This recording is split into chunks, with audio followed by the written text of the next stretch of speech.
The Enigma of the Lost Colony, a journey into Roanoke.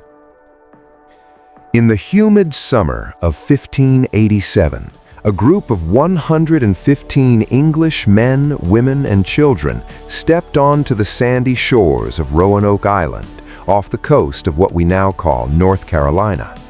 They were dreamers, outcasts, and pioneers, led by a man named John White. They were sent by Queen Elizabeth I to establish the first permanent English settlement in the New World.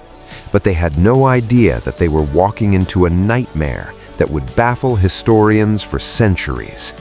Within just 3 years, this entire community would vanish into thin air, leaving behind nothing but a silent forest and a single, haunting word carved into a wooden post. The story of Roanoke is not just a tale of disappearance, it is a story of survival, war, and a desperate race against time. From the very beginning, the colony was plagued by misfortune. They arrived too late in the season to plant crops, and their relations with the local indigenous tribes were tense and often violent.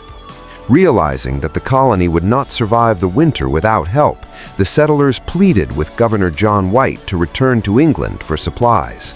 White was torn.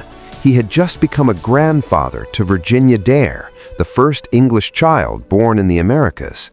He did not want to leave his family, but he knew that if he stayed, they would all starve.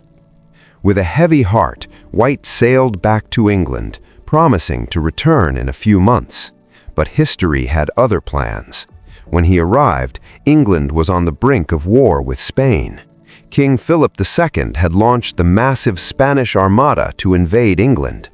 Every available ship was seized for the defense of the kingdom.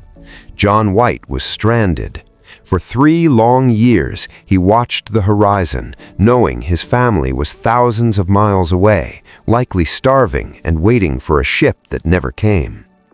It wasn't until 1590 that White finally managed to return to Roanoke. As his ship approached the island, he saw smoke rising from the trees. Hope surged through him. He and his men rowed to the shore, shouting and blowing trumpets to signal their arrival. But as they stepped onto the beach, they were met with a terrifying silence. There was no one there. The houses had been carefully